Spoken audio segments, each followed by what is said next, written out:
हूं आबिद हुसैन शेख, आपका खैर मकदम है 4 टीवी न्यूज़ कर्नाटक में।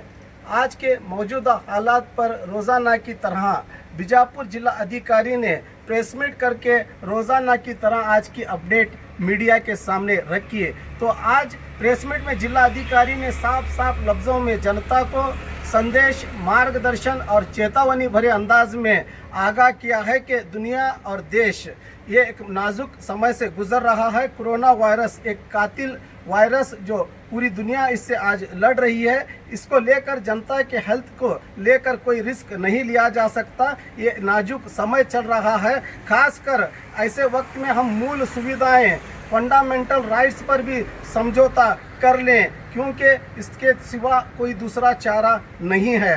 समाज सेवा और दानियों को भी मार्गदर्शन करते हुए चेतावनी दी के दिखावे और नाम के लिए रास्तों पर ना उतरे। इसके लिए प्रशासन आपकी सेवा के लिए मौजूद है। आप जहां कहेंगे वहां दान किया जाएगा। पास को लेकर हो रही गड़बड़ी पर कहा कि पास किन किन लोगों को ज़रूरी है। जो सरकारी अधिकारी हैं वो अपने आइडेंटिटी कार्ड पर ही अपनी सेवा दे सकते हैं, और खासकर इलेक्ट्रॉनिक मीडिया और प्रिंट मीडिया को उन्हीं के आइडेंटिटी कार्ड पर सेवाएं देने के लिए ग्रीन सिग्नल दिया गया है।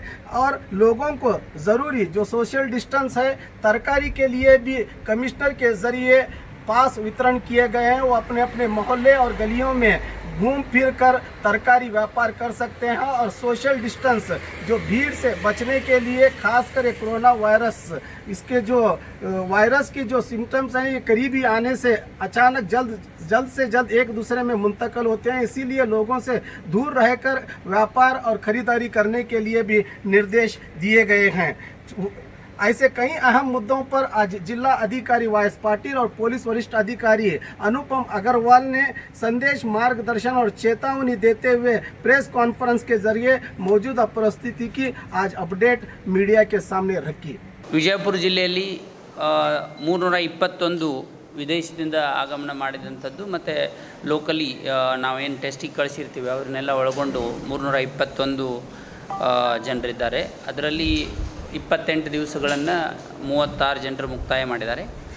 ರಿಪೋರ್ಟಿಂಗ್ ಪೀರಿಯಡ್ ಅಂದರೆ 15ರಿಂದ 28 ದಿನಗಳಲ್ಲಿ 176 ಜನರು.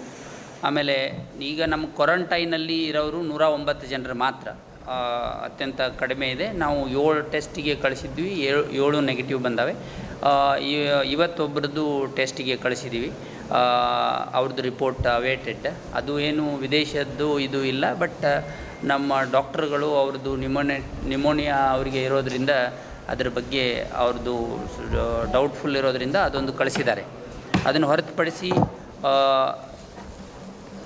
ಈಗಾಗಲೇ ನಾವು ಇವತ್ತು ಅಂದರೆ ಈ ವೆಜಿಟೇಬಲ್ಗೆ ಸಂಬಂಧಪಟ್ಟಂಗೆ ಬೇರೆ ಜಿಲ್ಲೆಗಳಲ್ಲಿ ತಾವು ನೋಡ್ತಾ ಇದ್ದೀರಿ, ಈ APMC ಮತ್ತೊಂದರಲ್ಲಿ ಸಿಕ್ಕಾಪಟ್ಟೆ ಮ್ಯಾಡ್ ರಶ್ ಆಗಿ ಪ್ರಾಬ್ಲಮ್ ಆಗ್ತಾ ಇರೋದರಿಂದ ಈಗ ನಾವು ಮತ್ತು SP ಅವರು ಎಲ್ಲ ಇಲಾಖೆಯವರು ಸೇರಿಕೊಂಡು ವಿಸಿಟ್ ಮಾಡಿ ಇವತ್ತು ಮತ್ತೆ ಸ್ವಲ್ಪ ಅಂದರೆ ಯಾವುದು ಬೆಸ್ಟ್ ಸ್ಟ್ರಾಟಜಿ ವರ್ಕ್ ಆಗ್ತದೆ ಅನ್ನೋದಕ್ಕೆ ನಾವು ಪ್ರಯತ್ನ ಮಾಡ್ತಾಯಿದ್ದೀವಿ. ಅದಕ್ಕಾಗಿ ನಾಳೆ ಬೆಳಗ್ಗೆ 6 ಗಂಟೆಯಿಂದ APMCಯಲ್ಲೇ ಈ ಓನ್ಲಿ ಅಥರೈಸ್ಡ್ ಯಾರು ಕಮಿಷನರ್ ಪರ್ಮಿಷನ್ ಕೊಟ್ಟಿದ್ದಾರೆ ಅವರು ತಳ್ಳುಗಾಡಿ ಮತ್ತು ಯಾರು ಪರ್ಮಿಷನ್ ಕೊಟ್ಟಿದ್ದಾರೆ ಅವರು ಕಲೆಕ್ಟ್ ಮಾಡ್ಕೊಂಡು ಹೋಗೋದು.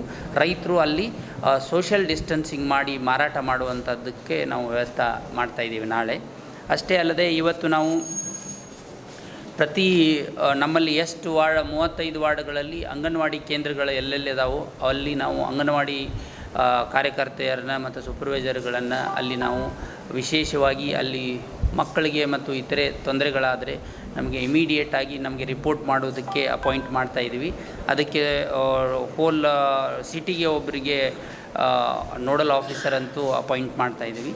ಅಷ್ಟಲ್ಲದೆ ನಾವು ಇವತ್ತು ಒಂದು ನಿರ್ಧಾರ ಮಾಡಿದ್ದೀವಿ ಸಮಿತಿಯಲ್ಲಿ, construction workers from other States ನಮ್ಮಲ್ಲಿ ಇದ್ದದ್ದು ನಮಗೆ ಅಲ್ಲಲ್ಲಿ ಕಂಡು ಬಂದಿರೋದ್ರಿಂದ ಈಗ ನಾವು ಏನು ಮಾಡಿದ್ದೀವಿ, ಇವತ್ತು ಅಂದರೆ 12 hours ಒಳಗಡೆ ಎಲ್ಲ ಡೆವಲಪ್ಮೆಂಟ್ ಡಿಪಾರ್ಟ್ಮೆಂಟ್ದವರು ಯಾವ್ಯಾವ ಕಾಂಟ್ರಾಕ್ಟರ್ಗಳು ಕನ್ಸ್ಟ್ರಕ್ಷನ್ ವರ್ಕರ್ಸನ್ನು ಕರೆಸಿದ್ದಾರೆ ಅದರ ಬಗ್ಗೆ ಸಂಪೂರ್ಣವಾದ ಮಾಹಿತಿ ಕೊಡಬೇಕು. ಒಂದು.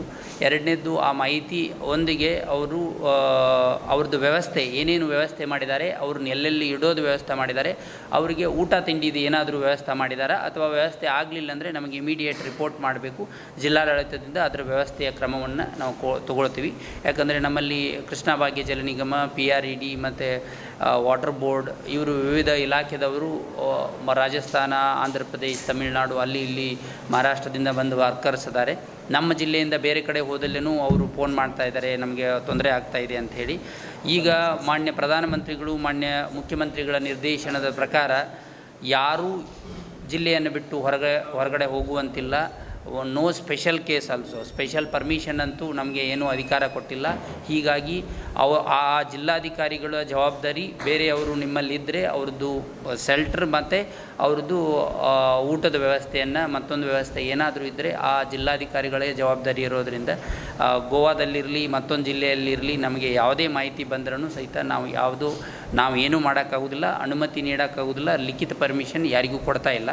ಹೀಗಾಗಿ ಅವರವರದ್ದು ಸಿಸ್ಟಮೆಟಿಕ್ಕಾಗಿ ಅಲ್ಲಿ ಜಿಲ್ಲಾಧಿಕಾರಿಗಳೊಂದಿಗೆ ಸಂಪರ್ಕ ಸಾಧಿಸಿ ಅವರು ತಮ್ಮ ಸಮಸ್ಯೆಗಳನ್ನು ಬಗೆಹರಿಸ್ಬೋದು. ನಮ್ಮಿಂದ ನಾವು ಸಹಾಯ ಮಾಡ್ಬೋದು ಇಷ್ಟೇ. ಆ ಜಿಲ್ಲಾಧಿಕಾರಿಗಳಿಗೆ ನನ್ನಿಂದ ಮಾತನಾಡ್ತೀನಿ. ಇಲ್ಲಿ ಯಾರಾದರೂ ಬಂದು ನನಗೆ ಅಪ್ರೋಚ್ ಆದರೆ ಅದ್ರ ಬಗ್ಗೆ ಮಾತಾಡ್ತೀನಿ. ಆಮೇಲೆ ನಮ್ಮದು ಚೀಫ್ ಸೆಕ್ರೆಟ್ರಿ, ಮುಖ್ಯ ಕಾರ್ಯದರ್ಶಿಗಳ ಅಧ್ಯಕ್ಷತೆಯಲ್ಲಿ ಸಭೆಯಾಗಿದೆ. ಯಾರ್ಯಾರಿಗೆ ಪಾಸಿನ ಅವಶ್ಯಕತೆ ಇಲ್ಲ ಅನ್ನೋದು, ಈಗ ಪಾಸ್ ಕುರಿತನೂ ಮ್ಯಾಡ್ ರಶ್ ಆಗ್ತಾ ಇರೋದರಿಂದ ಅದಕ್ಕೆ ಗೌರ್ಮೆಂಟ್ ಎಂಪ್ಲಾಯೀಸಿಗೆ ಪಾಸ್ ಅವಶ್ಯಕತೆ ಇಲ್ಲ, ಕೋರ್ಟ್ಸ್ಗೆ ಇಲ್ಲ, ಪಬ್ಲಿಕ್ ಸೆಕ್ಟರ್ ಯೂನಿಟ್ಸ್ ಏನಿದ್ದಾರೆ ಅವರಿಗಿಲ್ಲ, ಬ್ಯಾಂಕ್ಸ್ಗಿಲ್ಲ, ಇನ್ಶೂರೆನ್ಸ್ ಆಫೀಸರ್ಸ್ಗಿಲ್ಲ, ಟೆಲಿಕಾಮ್ಸ್ಗಿಲ್ಲ, ಪ್ರಿಂಟ್ ಆ್ಯಂಡ್ ಎಲೆಕ್ಟ್ರಾನಿಕ್ ಮೀಡಿಯಾಗೆ ಅವಶ್ಯಕತೆ ಇಲ್ಲ, doctors and staff of medical ಎಸ್ಟಾಬ್ಲಿಷ್ಮೆಂಟಿಗೆ ಅವಶ್ಯಕತೆ ಇಲ್ಲ. ಇವರು ಎಲ್ಲರೂ ಏನು ಮಾಡಬೇಕು ಅಂದರೆ ಅವರವರು ಅಥೆಂಟಿಕೇಟೆಡ್, ನಾಟ್ ಸುಮ್ಮನೆ ನಾವೇ ಕ್ರಿಯೇಟ್ ಮಾಡಿಕೊಂಡಿದ್ದು ಪಾಸ್ಗಳಲ್ಲ. ದೇ ಶುಡ್ ಬಿ ಅಥೆಂಟಿಕೇಟೆಡ್ ಪಾಸನ್ನು ಪೊಲೀಸರಿಗೆ ತೋರಿಸಿದ್ದಾದ್ರೆ ಅವರು ಅವಕಾಶ ಕೊಡ್ತಾರೆ. ಯಾಕಂದರೆ ನಿಮಗೆ ಈಗ ಬೆಳಗ್ಗೆ ನಾವು ಇದು ಬರೋಕ್ಕಿಂತ ಮುಂಚೆನೇ ನಾವು ನಿನ್ನೆ ಇಬ್ಬರು ಚರ್ಚೆ ಮಾಡಿಕೊಂಡು ಅವ್ರನ್ನೆಲ್ಲ ಅಲೋವ್ ಮಾಡಬೇಕು ಪೇಪರ್ ಹಾಕೋದಕ್ಕೆ ಮತ್ತೊಂದಕ್ಕೆ ಅಂತ ಹೇಳಿದ್ವಿ. ಅದನ್ನು ಅಲೋವ್ ಮಾಡಿದ್ದಾರೆ. ಎನಿ ಸಣ್ಣ ಪುಟ್ಟ ಪ್ರಾಬ್ಲಮ್ ಇದ್ರೂ ನಿಮ್ಮದು ಸಹಕಾರ ನಮಗೆ ಭಾಳಷ್ಟು ಅವಶ್ಯಕತೆ ಇದೆ. ಯಾಕಂದರೆ ಜಿಲ್ಲೆಯಲ್ಲಿ ಅಂದರೆ ಇಸೆನ್ಷಿಯಲ್ ಕಮಾಡಿಟೀಸ್ ಗಳ ಏನು ಅವಶ್ಯಕತೆ ಇದೆ, ನಾವು ಎಲ್ಲ ಇಲಾಖೆಗಳು ಒಟ್ಟುಗೂಡಿ ಕೆಲಸ ಮಾಡಿದ್ರೂ ಅವರು ರೆಗ್ಯುಲರ್ ಏನು ಅವರು ದಿನನಿತ್ಯದಲ್ಲಿ ಏನು ಕೆಲಸ ಮಾಡ್ತಿದ್ರು ಆ ನಿಟ್ಟಿನಲ್ಲಿ ಅವರಿಗೆ ತಲುಪೋ ಮಟ್ಟದಲ್ಲಿ ನಾವು ಪ್ರಯತ್ನ ಮಾಡ್ತಾಯಿದ್ದೀವಿ. ಅವರಿಗೆ ಅನಾನುಕೂಲತೆ ಆಗೋದು ಅಂತ ನಮಗೆ ಗೊತ್ತಿದೆ. ಆದರೂ ಸಹಿತ ಯಾವುದೇ ಕಾರಣಕ್ಕೂ ಯಾವುದೇ ಜನತೆ, ಜಿಲ್ಲೆಯಲ್ಲಿರೋ ಜನತೆ ಮ್ಯಾಡ್ ರಶ್ ಮಾಡಿ ಇವತ್ತು ಬಂದಾಗ್ತದೆ ಇದಾಗ್ತದೆ ಅಂಥೇಳಿ ಒಮ್ಮೆಗೆ ಸಾವಿರಾರು ಜನ ಸೇರುವಂಥದ್ದು, ಬೇರೆ ಜಿಲ್ಲೆಗಳೇ ಆಗುವಂಥದ್ದು ನಮ್ಮ ಜಿಲ್ಲೆಯಲ್ಲಿ ಆಗಬಾರ್ದು. It is our responsibility to take care of all. ಆಮೇಲೆ ಇನ್ನೊಂದು ಹೇಳ್ತಾ ಇದ್ದೀನಿ, ಸಾರ್ವಜನಿಕರಲ್ಲಿ ನಾವು ಯಾವುದೇ ವ್ಯಕ್ತಿಗಳಿಗೆ, ದಾನಿಗಳಿಗೆ ನೇರವಾಗಿ ಕೊಡುವಂಥದ್ದನ್ನು ನಾವು ಅವಕಾಶ ಮಾಡಿಕೊಡ್ತಾ ಇಲ್ಲ. ಯಾಕಂದರೆ ದಾನಿಗೇ ಕೋವಿಡ್-19 ಇದೇನೋ ಇಲ್ಲೋ ಅಂತ ನನಗೆ ಗೊತ್ತಿಲ್ಲ. ಯಾಕಂದರೆ ಅವನು ಎಷ್ಟು ಕಾಂಟ್ಯಾಕ್ಟ್ ಮಾಡಿದ, ಪೇಷಂಟ್ಗಳಿಗೆ ಹೋಗಿ ಪೇಷಂಟೇ ಮತ್ತೊಬ್ಬ ಹೋಗಿ ಕೊಡುವಂಥದ್ದು ಅಥವಾ ಬೇರೆ ಯಾರಿಗೂ ಹಸದ್ದಾನಂಥೇಳಿ ಇವರು ಕಾಳಜಿ ಮಾಡುವಂಥದ್ದು ನಮಗೆ ಅವಶ್ಯಕತೆ ಇಲ್ಲ. ಈಗಾಗಲೇ BPLನಲ್ಲಿ ಸಾಕಷ್ಟು ಸೆಂಟ್ರಲ್ ಗೌರ್ಮೆಂಟ್, ಸ್ಟೇಟ್ ಗೌರ್ಮೆಂಟ್ ಸೇರಿನೇ ಅವಶ್ಯಕತೆಗಿಂತ ಜಾಸ್ತಿ ಕಾಳು ಕಡೆಯನ್ನು ಕೊಟ್ಟಿದೆ. ಯಾರಿಗೆ ರೀಚ್ ಮಾಡೋಕ್ಕಾಗ್ತಾ ಇಲ್ಲ, ಅವರಿಗೆ ಸಮಸ್ಯೆ ಇದೆ ಅಂದರೆ ನಮಗೆ ಕಾಲ್ ಮಾಡಲಿ 1077. ಯಾರಾದರೂ ದಾನಿಗಳಿದ್ದರೆ ದಯಮಾಡಿ ಅವರು ಕಾರ್ಪೊರೇಷನ್ಗೆ ಸಿಟಿಯಲ್ಲಿ ಕೊಡ್ಬೋದು, ಅಥವಾ ಅವರು ದಾನ ಮಾಡ್ತೀನಿ ಅಂತ ಹೇಳಿದರೆ ನಾವು ತೊಗೋತೀವಿ. ಅವರು ಎಲ್ಲಿ ಹೇಳ್ತಾರೆ ಅಲ್ಲೇ ಕೊಡ್ತೀವಿ. ಇದು ಈ ಸಂದರ್ಭದಲ್ಲಿ ನಾವು ಹೆಸರಿಗಾಗಿ ಮತ್ತೊಂದಕ್ಕಾಗಿ ಓಡಾಡುವಂಥದ್ದು ಮಾಡುವಂಥದ್ದು ಅಲ್ಲ. ದಾನ ಮಾಡುವಂಥದ್ದು ಸಹಿತ ಗೊತ್ತಾಗ್ದಂಗೆ ಆಗಲಿ ಅನ್ನೋದು ಉದ್ದೇಶ ಇದೆ. ಮಾನ್ಯ ಮುಖ್ಯಮಂತ್ರಿಗಳು ನಿರ್ದೇಶನ ನೀಡಿದ್ದಾರೆ. ಇದು ಭಾಳ ಸಿಸ್ಟಮೆಟಿಕ್ಕಾಗಿ ಹೆಚ್ಚು ಜನರು ಸೇರಿದಂಗೆ ಆಗಬೇಕು ಅನ್ನೋದು ಉದ್ದೇಶ ಇರೋದರಿಂದ ಯಾರೂ ಇದಕ್ಕೆ ಪ್ಯಾನಿಕ್ಕಾಗಿ ಏನೇನು ಹೊಸ ಐಡಿಯಾಸ್ ತೊಗೊಂಡು ಬಂದು ನೀರು ಕೊಡ್ತೀವಿ, ಅದು ಕೊಡ್ತೀವಿ, ಇದು ಕೊಡ್ತೀವಿ ಅಂತ ಮಾಡೋದು ಬೇಡ. ಇದು ನೀವು ಪ್ರಶ್ನೆ ಕೇಳ್ಬೋದು, ನಿಮ್ಮವ್ರು ಕೊಟ್ಟರೆ ಬರೋದಿಲ್ವಾ, ನಮ್ಮವ್ರು ಕೊಟ್ಟರೆ ಬರ್ತದ ಅಂತ ನೀವು ಪ್ರಶ್ನೆ ಕೇಳ್ಬೋದು. ನಿಮ್ಮದು ನಾನು ಮೊದಲೇ ನಿರೀಕ್ಷೆ ಮಾಡಿನ ನಾನೇ ಉತ್ತರ ಹೇಳ್ತಾಯಿದ್ದೀನಿ. ಹೌದು, ನಮ್ಮವ್ರು ಕೊಟ್ಟರೆ ಬರೋದಿರ್ತದೆ ಅಂತಿಲ್ಲ. ದೇಶಕ್ಕೆ ಸೈನಿಕರು ಹೇಗಿರ್ತಾರೋ ಹಾಗೆ ನಮಗೆ ಸೈನಿಕರಿದ್ದಾರೆ. ಅವರು ಸೈನಿಕರಿಗೆ ನಾವು ಅವ್ರ ಫ್ರಂಟಲ್ಲಿ ಇಟ್ಟಿದ್ದೀವಿ. ಸರ್ಕಾರ ಹೇಳಿದ್ದೀವಿ ಸೈನಿಕರ ಬಗ್ಗೆ ನಾವು ಕಾಳಜಿ ತಗೋತೀವಿ, ಅವ್ರ ಫ್ಯಾಮಿಲಿ ಬಗ್ಗೆ ಕಾಳಜಿ ತಗೋತೀವಿ ಅಂತ ಹೇಳಿರೋದ್ರಿಂದ ನಾವು ಸೈನಿಕರಾಗಿ ಕೆಲಸ ಮಾಡ್ತಾ ಇರೋದ್ರಿಂದ ನಾವು ಸೈನಿಕರನ್ನ ಮಾತ್ರ ವಾರಿಗೆ ಯೂಸ್ ಮಾಡ್ತೀವಿ. ಅದಕ್ಕೆ ನಾವು ಅಂದರೆ ಈಗ ಇದೇನಾಗಿದೆ ಅಂದರೆ ಈ ಆಹಾರ ಮತ್ತು ಇದರಲ್ಲಿ ಈ ವಿಷಯದಲ್ಲಿ ನಾವು ಸ್ವಲ್ಪ ಸ್ಟ್ರಿಂಜೆಂಟ್ ಆ್ಯಕ್ಷನ್ ತೊಗೊಳ್ಳೋಕ್ಕಿಂತ ಮುಂಚೆ ಅದಕ್ಕೆ ನಿಮಗೆ ಫಸ್ಟ್ ಹೇಳ್ತಾ ಇದ್ದೀನಿ ನಾನು. ಇದು this is spreading of epidemic disease. ಅದು ದೇ ಆರ್ ಕಮ್ಸ್ ಅಂಡರ್ 188 ಮತ್ತು 269, 270 ನಮಗೆ ಮಾಹಿತಿ ಇಲ್ಲದೆ ಇನ್ನು ಮುಂದೆ ಯಾರಾದರೂ ಕೊಟ್ಟದ್ದಾದರೆ ಇದನ್ನು ಮಾಡಿದ್ದಾದರೆ definitely will book case against them in this one. ಯಾಕಂದರೆ ಇದು ದಾನ ಮಾಡುವ ಟೈಮ್ ಇಂಡಿವಿಜುವಲ್ ಮಾಡೋ ಟೈಮ್ ಅಲ್ಲ, ಅಥವಾ ತೋರಿಸ್ಕೊಳ್ಳೋಕೆ ಮಾಡೋದು ಟೈಮ್ ಅಲ್ಲ ಇದು, ಅಥವಾ ನಮ್ಮ ದಾನಶೂರತ್ವ ತೋರಿಸುವಂಥ ಟೈಮ್ ಅಲ್ಲ. ಯಾಕಂದರೆ it is a very critical time for the whole country and world. ಅದಕ್ಕಾಗಿ ನಾವು ಅಥರೈಸ್ ಮಾಡಿದ್ದೀವಿ. ಅಥರೈಸ್ ಪರ್ಸನ್ಗೆ ಕೊಡಲಿ, ದಾನ ಮಾಡೋರಿಗೆ always welcome. The administration and state is always welcomes. ಯಾರ್ಯಾರು ಮಾಡ್ತಾರೆ ಅವ್ರ ಕನ್ಸರ್ನ್ ಬಗ್ಗೆ ನಮಗೆ ಧನ್ಯವಾದ ಇದೆ. ಬಟ್ ಅದರ ಒಟ್ಟಿಗೆ ಇದ್ರದ್ದು ಉದ್ದೇಶ ಡಿಫೀಟ್ ಆಗ್ತದೆ ಅಂತ ನಮ್ಮದು. The purpose of home quarantine, the purpose of social distancing, the purpose of taking care of everything, ಅದು ಪರ್ಪಸ್ ಡಿಫೀಟ್ ಆಗಬಾರ್ದು ಅನ್ನೋ ಉದ್ದೇಶದಿಂದ ನಾವು ಅಥರೈಸ್ಡ್ ಆಫೀಸರ್ ಮಾಡಿದ್ದೀವಿ. ನಾವು ಅವರು ಅಲ್ಲಿ ದಾನ ಮಾಡಿದರೆ ಅವ್ರು ಏನು ಪರ್ಪಸ್ ಇದೆ ಅದು ಫುಲ್ಫಿಲ್ ಆಗುವಂಗೆ ನೋಡ್ಕೋತೀವಿ. ಅದು ಆಗಲಿಲ್ಲ ಅಂದರೆ ನಮಗೆ ಹೇಳಿ ಅದನ್ನು ನಾವು ಮುಂದೆ ವ್ಯವಸ್ಥೆ ಮಾಡುವಂಥದ್ದು ಮಾಡ್ತೀವಿ. ಡೆಲಿವರಿ ಪೇಷಂಟ್ಸ್ ಏನೇನು ಹಾಸ್ಪಿಟಲ್ ಬಂದಾರೆ, ಬೇರೆ 7-8 ಹಾಸ್ಪಿಟಲಲ್ಲಿ ಅವ್ರು ಸುಮಾರು ಡಿಸ್ಚಾರ್ಜ್ ಆಗಿದ್ದಾರೆ. ಜೊತೆ ಅಟೆಂಡರು ಬಂದಿರ್ತಾರೆ ಎಲ್ಲ ರಿಲೇಟಿವ್. ಅವರಿಗೆ ಊಟ ಸಿಗ್ತಿಲ್ಲ ಅಂತೇಳಿ ಇವರು ಅದನ್ನು ಹಾಸ್ಪಿಟಲ್ಗೆ ಸಪ್ಲೈ ಮಾಡ್ತೀವಿ ಅನ್ನೋದು ಅದರ ಹೆಂಗೆ ಸೊಲ್ಯೂಷನ್ ಅಲ್ಲ, ಬಿಟ್ಟು ಬರೋದಲ್ಲ, ಊಟದ್ದು ಹೇಳ್ತಾರೆ ಇವರು. ಈಗ ನಾನು ನಿಮಗೆ ಹೇಳ್ತೀನಿ, ಇದು ವಿ ಆರ್ ದಿಸ್ ನಾವು 13ನೇ ತಾರೀಕಿನಿಂದ ಮತ್ತು ಈಗ ರೀಸೆಂಟ್ ಪ್ರೈಮ್ ಮಿನಿಸ್ಟರ್ ಹೇಳಿದ ಮೇಲೆ ನಾವು ಇದು ಇವಾಲ್ವ್ ಆಗ್ತಾ ಇರುವಂಥದ್ದು. ಇದು ಅಂದರೆ ಪ್ರತಿ ದಿವಸ ಪ್ರತಿ ಟೈಮ್ಗೆ ಹೊಸ ಸಮಸ್ಯೆಗಳು ಬರ್ತವೆ. ಎಸೆನ್ಷಿಯಲ್ ಕಮಾಡಿಟೀಸ್ ಇರ್ಬೋದು, ವ್ಯಕ್ತಿಗಳದಿರ್ಬೋದು, ಇಂಡಿವಿಜುವಲ್. ನಾವು ಹಾಗಂತೇಳಿ ಅಡ್ಮಿನಿಸ್ಟ್ರೇಷನ್ ಸುಮ್ಮನೆ ಕೂಡ್ರಾಕ್ ಬರೋದಿಲ್ಲ. ನಿಮಗೆ ಹೊರಗಡೆ ಹೋಗಬೇಡ ಅಂತ ಹೇಳಿದ್ದೀವಿ. We have given permission for X purpose. You should use this ID for X purpose only. You should not use X purpose ಕೊಟ್ಟಂಥ ಐಡಿಯನ್ನು ವೈ ಪರ್ಪಸ್ಗೆ ಯೂಸ್ ಮಾಡಿದರೆ that is a violation of IPC 269 and 270. ನಾವು ಅವ್ರ against ಕ್ರಮ ಕೈಗೊಳ್ಳಬೇಕಾಗ್ತದೆ. ನಾವು ತಿಳುವಳಿಕೆ ಹೇಳಿದ ಮೇಲೆ ಕ್ರಮ ಕೈಗೊಳ್ಳೋದಂತ ಬಿಟ್ಟಿದ್ದೀವಿ. ಅದಕ್ಕಾಗಿ ನೀವು ಏನೂ ಕಾಳಜಿ ಮಾಡಬೇಕಾಗಿಲ್ಲ. ನಮಗೆ ಗೊತ್ತಿದೆ ಸಮಸ್ಯೆ ಆಗ್ತಾಯಿದೆ. ಕೆಲವರಿಗೆ ನಾವು ಎಷ್ಟು ಹೇಳ್ತಾ ಇದ್ದೀವಿ ಅಷ್ಟು ಮುಟ್ತಾ ಇಲ್ಲ ಅನ್ನೋದು ನನಗೆ ಗೊತ್ತಿದೆ. ನಾ ಹೇಳೋದು ಇಷ್ಟೆಲ್ಲ ಜಾಸ್ತಿ ಹೇಳಿದರು, ಇಷ್ಟೆಲ್ಲ ಮುಟ್ತಾ ಇದೆ, ಎಲ್ಲ ಸುಭಿಕ್ಷೆಯಿಂದ ಇದ್ದಾರೆ ಅಂತಲ್ಲ. ಇದು ಸುಭಿಕ್ಷೆಯಿಂದ ಇರೋವಂಥ ಸಮಯ ಅಲ್ಲ. ಇದು this is a lockdown time. It is like ನಮ್ಮ ಫಂಡಮೆಂಟಲ್ ರೈಟ್ಸ್ ಬಗ್ಗೆ ಮಾತಾಡುವಂಥ ಟೈಮಲ್ಲಿದು. ಫಂಡಮೆಂಟಲ್ ರೈಟ್ಸ್ ಬಗ್ಗೆ ಮಾತಾಡುವಂಥ ಟೈಮಲ್ಲಿದು. ನಾವು we should be very careful about anything if you want to do. ಈ ಸಮಯದಲ್ಲಿ ನಾವಿಬ್ಬರು ಮಾತ್ರ ನಾವು ಹೇಳ್ತೀವಿ, ನಾವು 3 ಜನ ಸೇರಿಕೊಂಡು ನಾವು ಯಾರ್ದು ಮುಲಾಜ್ ಕಾಯೋದಿಲ್ಲ, ಯಾರ ಅಗೇನ್ಸ್ಟನ್ನು ಆ್ಯಕ್ಷನ್ ತೊಗೊಳಕ್ಕೆ ನಾವು ಹಿಂದೆ ಮುಂದೆ ನೋಡೋದಿಲ್ಲ. ಮತ್ತು any spread of wrong news ಅದರ ಬಗ್ಗೆ ನಾವು ನಿರ್ದಾಕ್ಷಿಣ್ಯವಾಗಿ ಕ್ರಮ ಕೈಗೊಳ್ತೀವಿ. ಅದರ ಬಗ್ಗೆ ನಮಗೆ ಮಾಹಿತಿ ಇದ್ರೂ ಈ ಸಲ ನಾವು ಸುಮ್ಮನೆ ಕೂತಿದ್ದೀವಿ.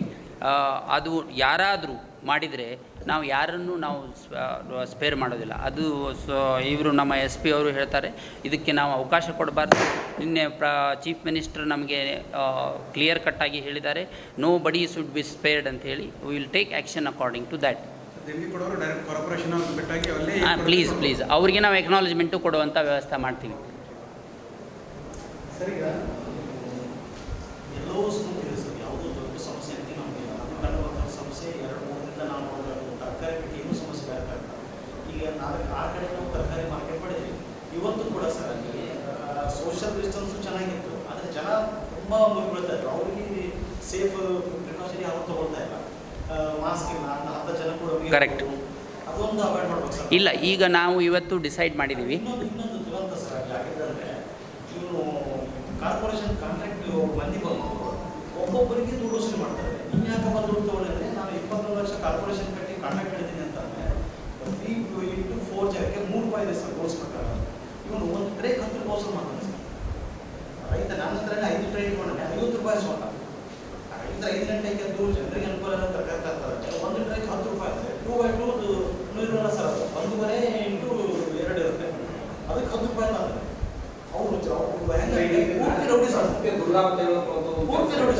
ಅದೇ ಇಲ್ಲ, ಈಗ ನಿಮಗೆ ಅದನ್ನು ಕ್ಲಾರಿಟಿ ಕೊಡ್ತೀನಿ ನಾವು ಸ್ವತಃ ಈಗ ಇಬ್ಬರು ಒಟ್ಟಿಗೆ ಇದ್ದೀವಿ ಅಲ್ಲಿ ಎಲ್ಲ ಸಂಬಂಧಿಸಿದ ಅಧಿಕಾರಿಗಳೊಂದಿಗೆ. ನಮಗೆ ಇವೆಲ್ಲ ನೀವು ಏನು ಹೇಳ್ತಾ ಇದ್ದೀರಿ, ಇಂಥ ಎಲ್ಲ ಸಮಸ್ಯೆಗಳು ಡೈರೆಕ್ಟ್ ಇಂಡೈರೆಕ್ಟಲ್ಲಿ ಮಾಹಿತಿ ಬಂದಿದ್ದರಿಂದ ನಾವು ಅದನ್ನು ಸ್ಟಾಪ್ ಮಾಡ್ತಾಯಿದ್ದೀವಿ. ಅಲ್ಲಿ ಈ ಸಲ ಅಲೌ ಮಾಡ್ತಾಯಿಲ್ಲ. ಎಲ್ಲಿ ನಾವು ಇವತ್ತೇನು 4-5 ಪ್ಲೇಸ್ ನಾವು ತೋರಿಸಿದ್ವಿಲ್ಲ, ಅದು ಅಲೌ ಮಾಡ್ತಾಯಿಲ್ಲ.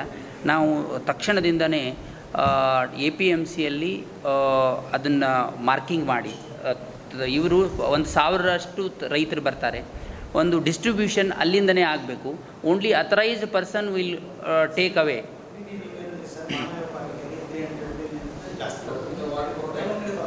ಇಲ್ಲ, ಈಗ ನಾವು ಅದಕ್ಕೆ ಒಂದು 2-3 ಮಾಡಿದ್ದೀವಿ. ನೀವು ಹೇಳಿದ್ದು ಕರೆಕ್ಟ್ ಇದೆ. ಒಂದು ಈಗ ಅದು ನೀವು ಹೇಳಿದ್ದಲ್ಲ, ನಾವೇ ಜಿಲ್ಲಾಡಳಿತದಿಂದನೇ ಕಂಪಲ್ಸರಿಯಾಗಿ ರೈತರು ಅವ್ರು ತಾವೇ ತೊಗೊಂಡು ಬಂದಿದ್ದರೆ ಪರವಾಗಿಲ್ಲ. ನಾವು ಜಿಲ್ಲಾಡಳಿತದಿಂದ ಅವರಿಗೆ 3 ಲೇಯರ್ ಮಾಸ್ಕ್ ಬಟ್ಟೆದ್ದು ಸೆಲ್ಫ್ ಹೆಲ್ಪ್ ಗ್ರೂಪ್ದಿಂದ ಖರೀದಿ ಮಾಡಿ ನಾವೇ ಕೊಡ್ತಾಯಿದ್ದೀವಿ ರೈತರಿಗೆ. ಆಮೇಲೆ ಅದರೊಂದಿಗೆ ಈ ತಳ್ಳುಗಾಡಿಯವರಿಗೂ ನಾವೇ ಕೊಡ್ತಾಯಿದ್ದೀವಿ. ಆಮೇಲೆ APMCದವ್ರಿಗೆ ಹೇಳಿದ್ವಿ ಸೋಪ್ ಮತ್ತು ನೀರಿನ ವ್ಯವಸ್ಥೆ ಮಾಡಬೇಕಂತ ಹೇಳಿದ್ವಿ. ಆಮೇಲೆ ಬಾಕ್ಸ್ ಹಾಕಿ ಸೋಷಿಯಲ್ ಡಿಸ್ಟೆನ್ಸಿಂಗ್ ಮಾಡಬೇಕಂತ ಹೇಳಿದ್ವಿ. ಇದು ಸಾರ್ವಜನಿಕರಿಗೆ APMC ಒಳಗಡೆ ನಾವು ಬಿಡ್ತಾ ಇಲ್ಲ. ಇವರು ತಳ್ಳುಗಾಡಿ ಮತ್ತು ಇವರೇನಿದ್ದಾರೆ ಇವರೇ ಹೋಗಬೇಕು ಅಂತ ಮಾಡಿದ್ದೀವಿ. ಅದರ್ವೈಸ್ ನಾವು ಇದನ್ನು ಇವರು ಹೊರಗಡೆ ಬರೋದೇ ಪಕ್ಕ ಕಂಟ್ರೋಲ್ ಆಗೋದಿಲ್ಲ. ಅದಕ್ಕಾಗಿ ತಾವು ಬೇರೆ ಬೇರೆ ಜಿಲ್ಲೆಗಳದ್ದು ಸಮಸ್ಯೆ ಎಲ್ಲ ನೋಡಿದಿರಿ. ನಾವು ಇದನ್ನು ಟ್ರಯಲ್ ಮಾಡಿ ನೋಡಿದ್ವಿ, but not A successful model. ಅದಕ್ಕಾಗಿ ನಾವು ಈ ಥರನೇ ಮಾಡ್ತಾಯಿದ್ದೀವಿ. ಈಗ ಅದು ನೀವು ಹೇಳಿದ್ದು ಕರೆಕ್ಟ್ ಇದೆ, ಬಟ್ ನಾನು ಆದರೂ ಸಹಿತ ನೀವು ಹೇಳಿದ ಮೇಲೆ ಈಗ ಅದಕ್ಕೆ APMC ಒಳಗಡೆ ಹೋದರೆ ಈ ಸಮಸ್ಯೆನೇ ಬಗೆಹರಿಯೋದಿಲ್ಲ.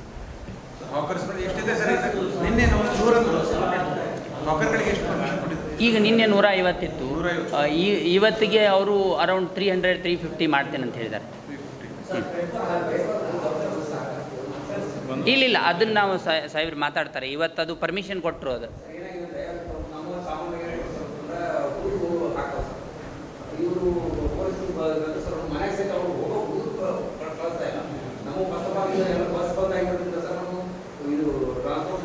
ಆನ್ ಈಸ್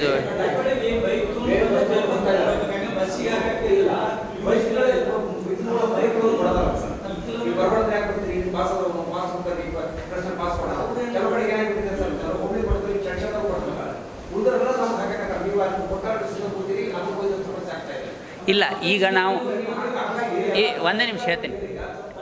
ಇಲ್ಲ, ನಿಮ್ಮದು ಗೊತ್ತಿದೆ ಅದು ಸಮಸ್ಯೆ, ನಂಗೆ ಅರ್ಥ ಆಯಿತು.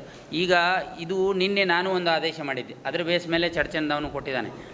ಈಗ ಏನಾಯಿತು, ಅದಾದಮೇಲೆ ನಮ್ಮ ಚೀಫ್ ಸೆಕ್ರೆಟರಿ ಅಧ್ಯಕ್ಷತೆಯಲ್ಲಿ ಮೀಟಿಂಗ್ ಆಗಿ ನಮಗೆಲ್ಲರಿಗೂ ನಿರ್ದೇಶನ ಬಂದಿದೆ. ಯಾರಿಗೆ ಅವಶ್ಯಕತೆ ಇದೆ ಪಾಸ್ ಇಶ್ಯೂ ಮಾಡೋದು, ಅಂದರೆ ಪಾಸ್ ಇಶ್ಯೂ ಮಾಡೋದಕ್ಕೆ ಮ್ಯಾಡ್ ರಶ್ ಆಗ್ತಾಯಿದೆ. ಅದನ್ನೇ ತೊಗೊಳೋದಕ್ಕೆ ಒಂದು ಜನ ಬರೋದು, ಮತ್ತು ಆ ಆಫೀಸರ್ ನಾವು ಯಾರು ಅಥರೈಸ್ ಮಾಡಿದ್ದೀರಿ ಅವನಿಗೆ ಕಾನ್ಫಿಡೆನ್ಸ್ ಇಲ್ಲ, ಕೊಡಬಾರ್ದಾ ಅಂಥೇಳಿ ಅವನು ಮತ್ತು 120 ದಾಖಲೆ ಕೇಳೋದು, ಅದೆಲ್ಲ ಆಗ್ತಾಯಿದೆ. ಅದಕ್ಕೆ ನಾವು 3 ಗಂಟೆಗೆ ಒಂದು ಎಲ್ಲ ಪೊಲೀಸ್ ಆಫೀಷಿಯಲ್ಸ್ಗೆ ಮತ್ತು ನಮ್ಮ ಎಲ್ಲ ಇಲಾಖೆ ಅಧಿಕಾರಿಗಳಿಗೆ ಒಂದು ಮೀಟಿಂಗ್ ಇಟ್ಕೊಂಡಿದ್ದೀವಿ. ಇದು ಏನು ನೀವು ಹಾಕರ್ಸ್ ಸಮಸ್ಯೆ ಮತ್ತು ಇದೇನು ಇದೆಲ್ಲ ಪೇಪರ್ ಹಾಕೋರ್ದು ಏನೋ ನಿಮ್ಮಿಂದ ಅಥರೈಸ್ಡ್ ಒಂದು ID ಕೊಟ್ಟರೆ ಅವರು SP ಅವರು ಅದ್ರ ಬಗ್ಗೆ ಮಾತಾಡ್ತಾರೆ. ಇವತ್ತು ಹೇಳ್ತೀವಿ.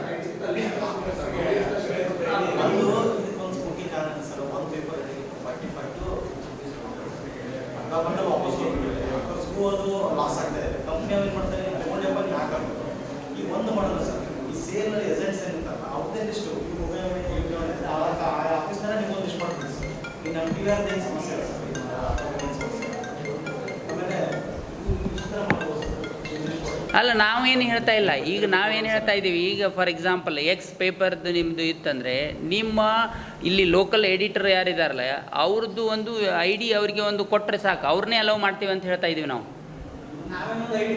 ಹಾಂ, ಅದೇ ಇರೋದಿಲ್ಲಿ ಪರ್ಮಿಷನ್, ಅದೇ ಥರ ಪರ್ಮಿಷನ್ ಇರೋದಿಲ್ಲಿ. ಆದರೆ ನಾವು ಹೀಗೆ ಮಾಡೋಕ್ಕೆ ಹೋಗಿ ಅವರಿಗೆ ನೀವು ಟೈಮಿಂಗ್ ಹಾಕಿ ಕೊಡ್ಬೇಕು. ಈಗ ಹಾಕರ್ಸ್ಗೆ ನಾನು ಅದೇ ಹೇಳಿದೆ, ಎಕ್ಸ್ ಪರ್ಪಸ್ಗೆ ID ತೊಗೊಂಡು Y ಪರ್ಪಸ್ಗೆ ಯೂಸ್ ಮಾಡಬಾರ್ದು ಅಂತ. ಈಗ ಇದು ನಿಮ್ಮ ಪೇಪರ್ ಹಾಕೋ ಟೈಮ್ ಏನು 6 to 9 ಒಳಗೆ ಮುಗಿದು ಹೋಗ್ತದೆ, ಮ್ಯಾಕ್ಸಿಮಮ್ 9:30 ಅಂತ ಇಟ್ಕೊಂಡು ಅವನು ಹೀಗೆ ಮಾಡ್ತಾ ಇರ್ಬಾರ್ದು. ನಾಳೆ ನೀವೇ ಬರಿತೀರಿ, ಇವರು ನೋಡು ಎಲ್ಲ ಇಷ್ಟೆಲ್ಲ ಮಾತಾಡಿದ್ರು ಎಲ್ಲ ರೋಡ್ ಮೇಲೆ ಇದ್ದಾರಂತೇಳಿ ಅವರಿಗೂ ಮಾಡ್ತೀವಿ, ಅವರಿಗೂ ಕೊಡ್ತೀವಿ. ನೀವೇ ಕೊಡಿಸ್ಬಿಡ್ರಿ, ನಿಮ್ಮಲ್ಲಿಂದ ಲಿಸ್ಟ್ ಕೊಡ್ರಿ. ಅದೇ ಇದೆ ಇದು, ನಾನು ನಿಮ್ಗೆ ಅದೇ ಹೇಳಿದೆ. ಆಲ್ ಗೌರ್ಮೆಂಟ್ ಎಂಪ್ಲಾಯೀಸ್ ಎಲ್ಲ electronic media, doctor, staff and medical ಎಲ್ಲರಿಗೂ ಇದೆ ಇದು ಪ್ರಿಂಟ್ ಆ್ಯಂಡ್